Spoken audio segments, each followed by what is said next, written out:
Hi, I'm Jimmy. In this video, I'm going to walk through my analysis of Uber.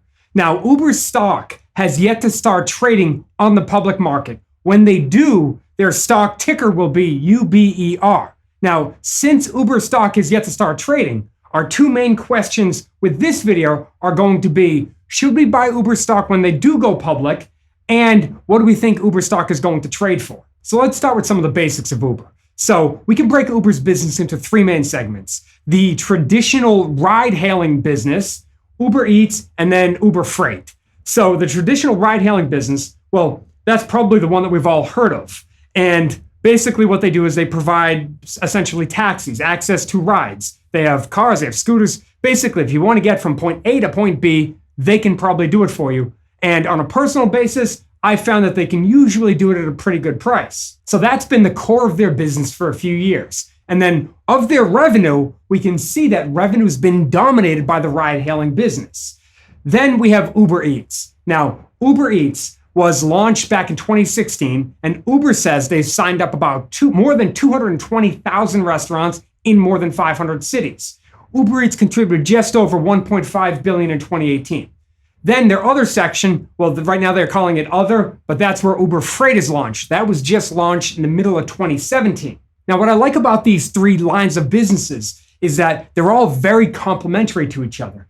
Each of them can use the same exact technology. In fact, if a driver is a driver, let's say in the ride-hailing business, well, they want to make some additional money, they can make some money using Uber Eats as well. They can, do the two simultaneously in many cases.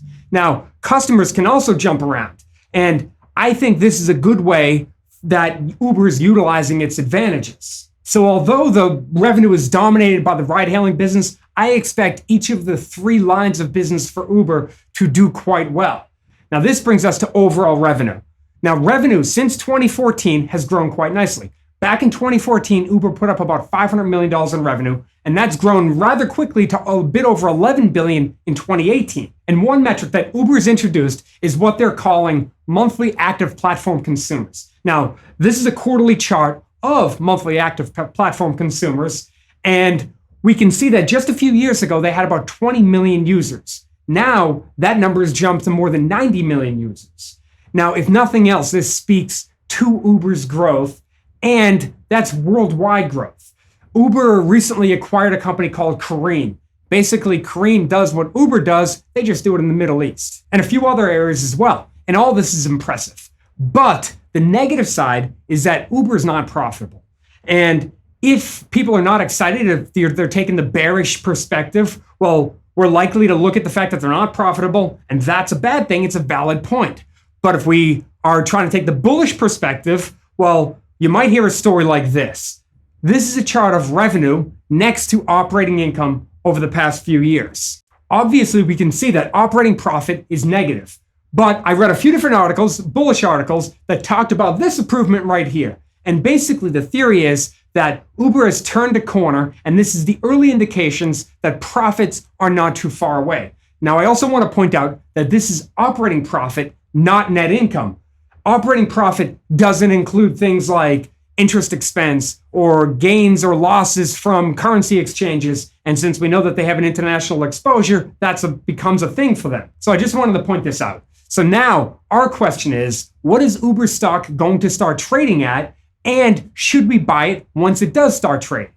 So I'm sure that many of us know that Lyft stock, Lyft is one of Uber's close competitors. Well, they went public already, and they started trading just a few months ago. And right now, Lyft has a market cap of about $17.5 billion. But Lyft only did about $2.2 billion in revenue in 2018, while Uber put up more than $11.2 billion. That means that Uber's more than 5 times the size of Lyft. So let's just try to logic this out for a second. Lyft currently has a market cap of about $17.5 billion, and Uber is more than 5 times the size of Lyft. But I actually think that Uber has better brand recognition. I think they have more upside potential with things like Uber Eats and Uber Freight. So clearly that deserves something. So instead of using a 5 times multiple to Lyft's market cap, let's use a 6 times multiple. So we take the market cap of Lyft, we multiply it by the 6 to account for Uber's size and quality premium, and then we end up with a market cap of about $105 billion. But Uber has long-term debt of about $6.8 billion.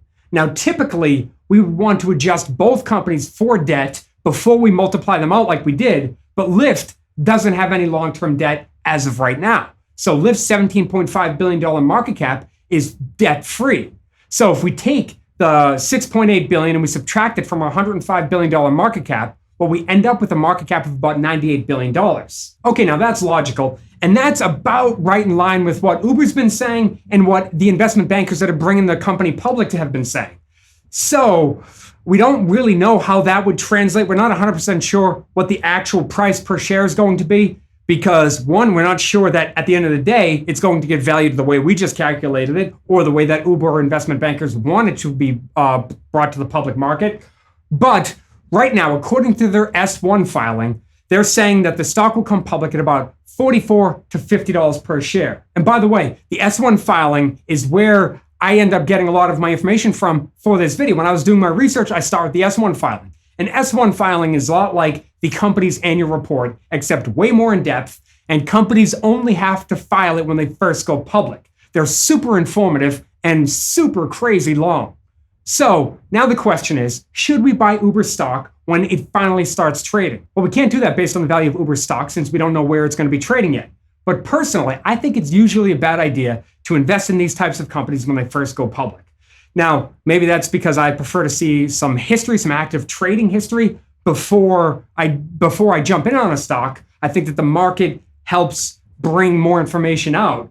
But I also think it's in the company's best interest and the investment banker's best interest to bring the company public at as high of an IPO price as possible. But once the markets get a hold of the company, I feel like more information comes out. It's easy to make a determination as to the true value of the company.